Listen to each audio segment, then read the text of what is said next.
This is one of the most volatile stock markets that we have seen in history. Taking a quick look at the S&P 500, we're seeing drops and rises of double digits on nearly a daily basis, which is kind of unprecedented. This is of course due to the aggressive trade policies of President Donald Trump, which has created a lot of uncertainty within the US and global markets. I've talked with a few people around this, and several of them have expressed their uncertainty or even fear surrounding the stock market and its potential impacts on their retirement portfolios. Since I've had a few of these conversations now, I figured that it would be worthwhile talking to y'all about it. If you're new to the channel, welcome. My name is Tyler Warlow, and I make videos on things I wish I knew when I was younger. All these videos center around how to improve your life through your confidence, capabilities, and overall happiness. In today's video, I figured I would discuss a little bit about what's happening in the current economy, the current fears and uncertainty,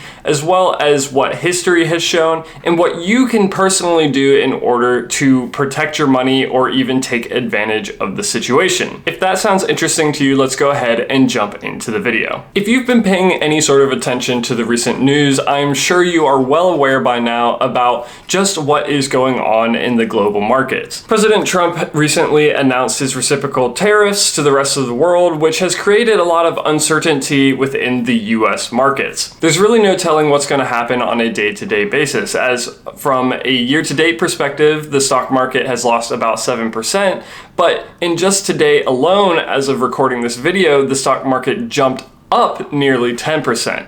So it's the most volatile that we've seen the stock market be in a while, and it's largely due to the tariff structure that President Trump is putting in place when he announces them, when he announces that he's going to pull back from it, and how the market is responding to those announcements. Now, the big question on a lot of people's minds right now is whether or not we are heading towards a recession. And while nothing can be guaranteed, several companies have been predicting the likelihood of a recession, and their predictions have been increasing in likelihood as the year has gone on, with some companies citing nearly as high as 60%. This obviously has a lot of Americans concerned. A recession is officially considered to be 2 quarters of consecutive negative economic growth. And with negative economic growth comes a couple things. First, you're probably going to see sales decline sharply, and then there is also the potential for unemployment rates to rise. So to first understand what you can personally do about it, let's take a look at history for a little bit. There have been many economic events in America's history that have led to years of negative growth in the stock market. Most recessions only last about a few months, but there have been many major recessions, and those include things like the Great Depression,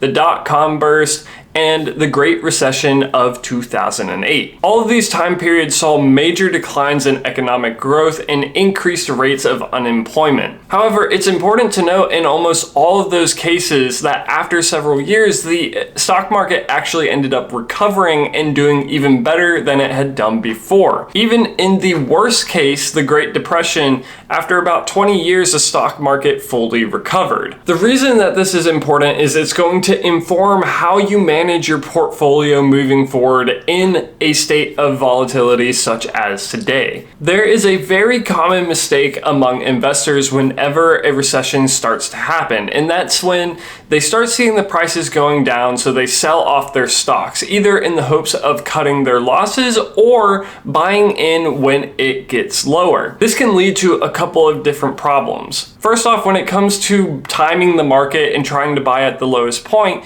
it is very rare for someone to be able to predict when the lowest point in the market actually is. So you might end up buying at what you think is going to be the lowest point in the market because the market has started showing signs of recovery, but then it starts to go down even further, causing you to maybe not make as much as you could have. So then you sell off again, hoping to buy in at even lower and make even more profit. But then the stock market ends up recovering and people start buying back at prices higher than what they bought them for because they waited too long, and then they therefore lose money. Selling off stocks either due to fear, trying to protect your assets, or because you're trying to time the market are very inconsistent strategies that rarely see success when it comes to individual investors. If you are someone who's trying to invest for the long haul, you really just want to hold on to your stocks because the time period of a couple of years is really going to be insignificant to your overall time frame of 20 to 30 years.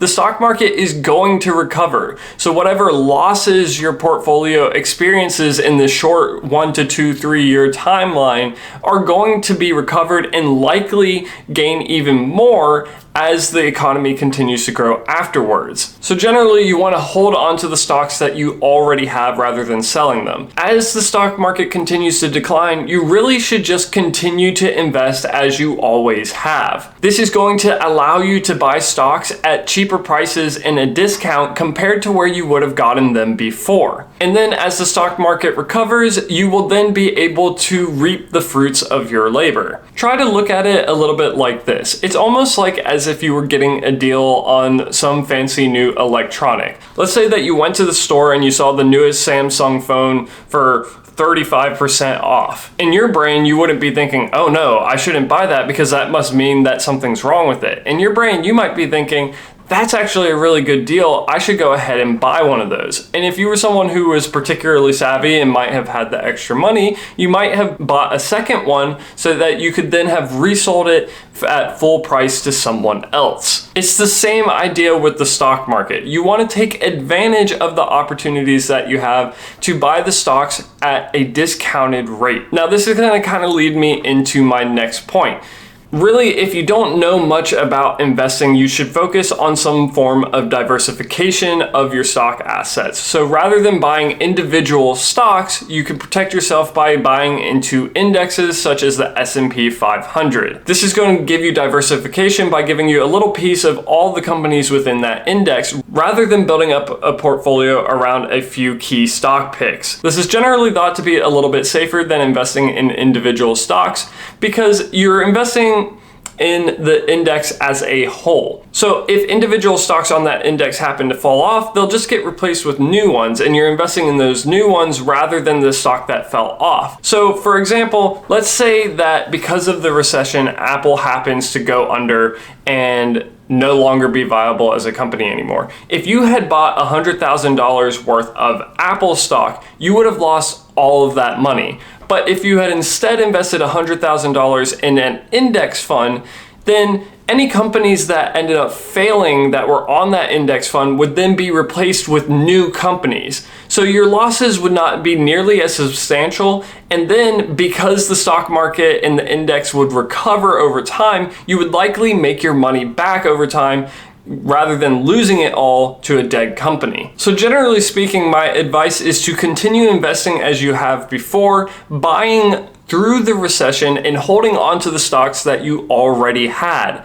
But of course, this is going to depend on your personal situation. It depends on the type of job that you have, the stability of that job, and where you sit in terms of your personal savings. You should never be investing money that you can't afford to lose. So if you need to have money to make it through on a day-to-day basis, you should not be investing that for the sake that it might go up in a few years. It's my personal opinion that you should have 3 to 6 months of an emergency fund to set you up in case you do run into an emergency situation such as losing your job to support you, so that way if you don't have any income coming in, you have something that you're going to be able to live off of. I personally feel comfortable with a 6-month emergency fund just due to situations that I went through when I was a kid, but this is going to vary depending on your comfortability for risk along with how stable your job might be. So before you try to take advantage of the recession in any way, make sure that you're prepared personally by having some form of an emergency fund to support you through any unforeseen circumstances. One thing I'll say is taking advantages of situations like this is commonly where people make some really good financial moves that set them up for their futures. It's important to not be trying to time the market, but take advantage of the scenarios that you're given. And with that being said, that's going to bring us to the end of today's video. If that video was interesting or informative at all to you, please be sure to leave a like and subscribe to join me along in this self-improvement journey. If you have any of your own thoughts, ideas, or opinions, please let me know with a comment down below. I like to read and respond to all of them. If you're interested in more videos like this one, be sure to check out this video right here where I talk about how much money you need for retirement using the 4% rule.